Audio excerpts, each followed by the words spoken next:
अस्सलाम वालेकुम dear students. उम्मीद है कि सब खैरियत से होंगे। ये जैसा कि डायग्राम में दिखाया गया है, चैप्टर नंबर 4 चल रहा है हमारा, pollutants and there effects on environment. ये जो प्रीवियस टॉपिक पढ़ा हमने उसका ग्रीन हाउस इफेक्ट का, ये उसकी डेली लाइफ एग्जांपल है।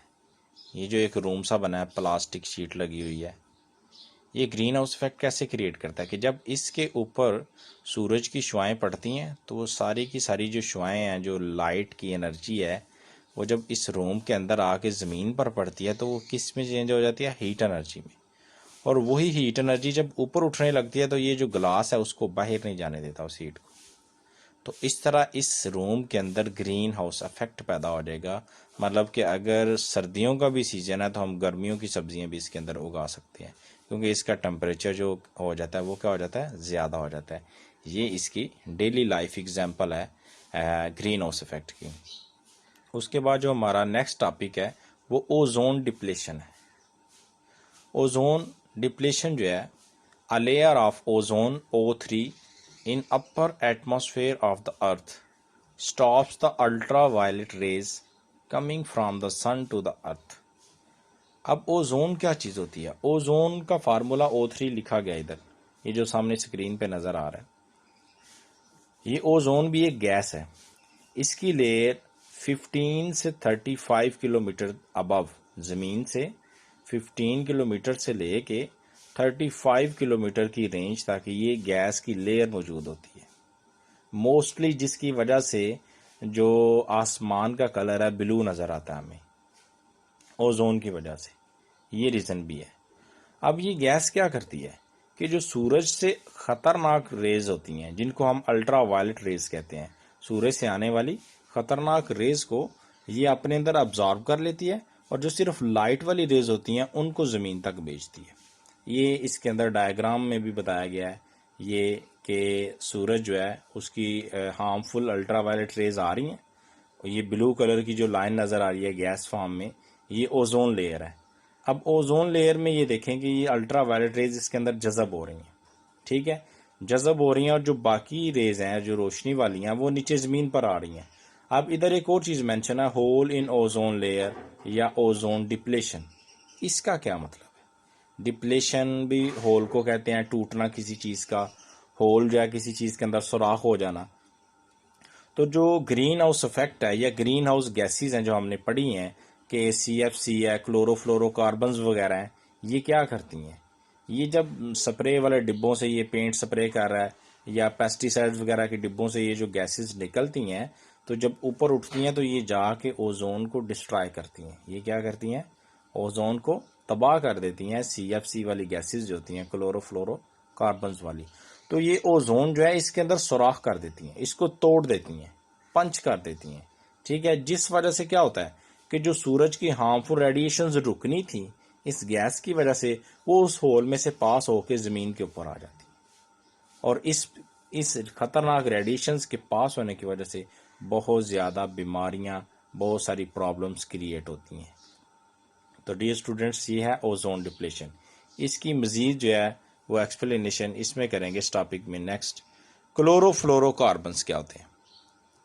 ये उसी टॉपिक का हिस्सा है। Chlorofluorocarbons which are used in air conditioners, ये जो AC वगैरह या रेफ्रिजरेटर्स होते हैं, इसके अंदर एक गैस इस्तेमाल होती है जो कि जब खारिज होती है उसको हम बोलते हैं CFC, क्लोरोफ्लोरोकार्बन्स।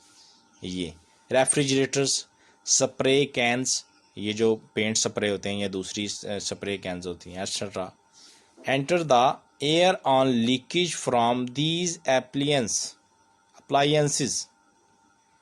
ये जितने भी आलात हैं इलेक्ट्रिक के, इनमें से जब इनकी लीकेज होती है, इनका ज़या होता है, ये खारिज होती हैं ये गैसेस, तो ये खारिज होने के बाद ऑब्वियसली फ़िज़ा में जाएंगी।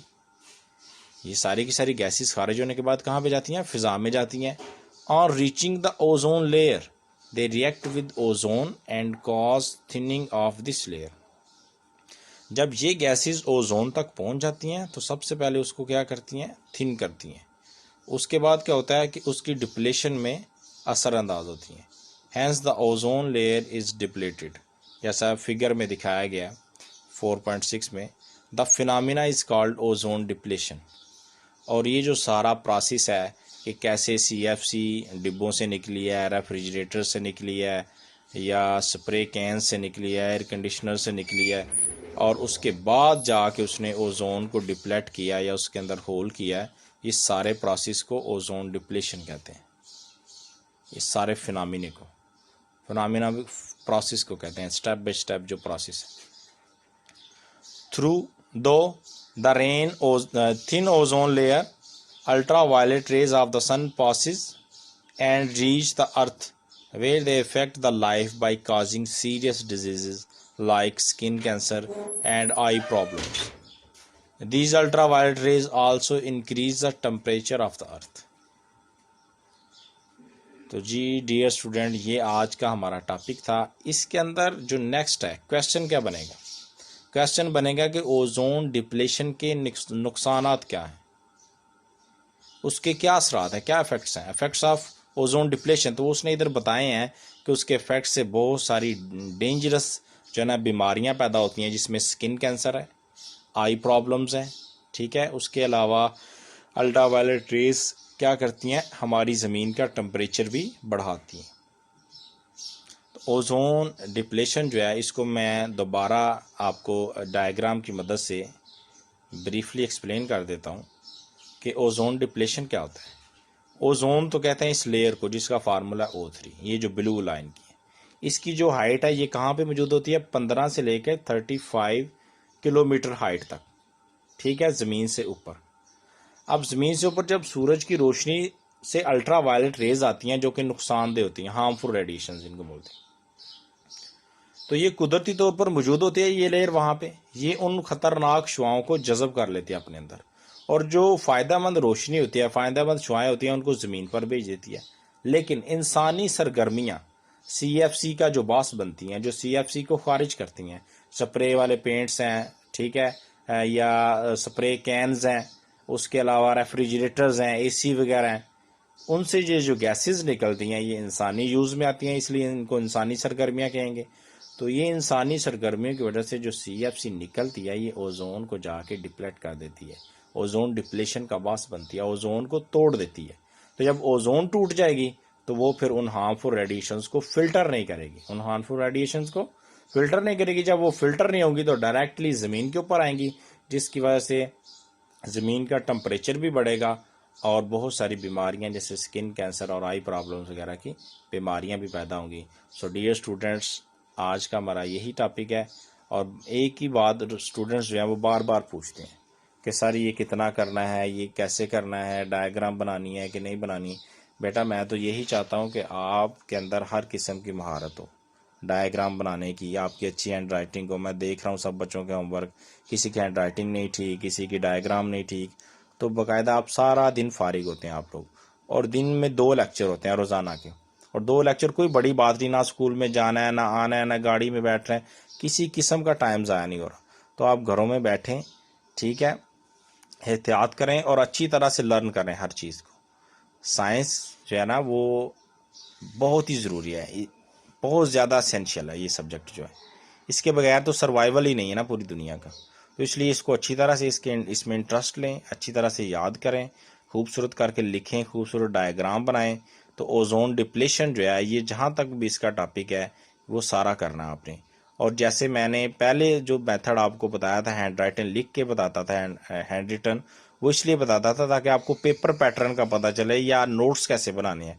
पहले डेफिनेशन है, फिर उसकी जो ना एक्सप्लेनेशन है, फिर उसके अगर इफेक्ट्स हैं तो वो लिखने हैं, उसके अंदर कोई गैसेस आ रही हैं तो वो लिखनी है, कोई सोर्सेज आ रहे हैं किस वजह से ओजोन डिप्लेशन हो रही है तो वो लिखनी है।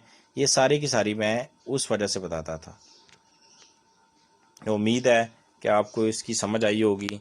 अगर मज़ीद किसी चीज़ की प्रॉब्लम हो तो मुझसे शेयर करनी है, जो आपका ग्रुप बनाया गया है।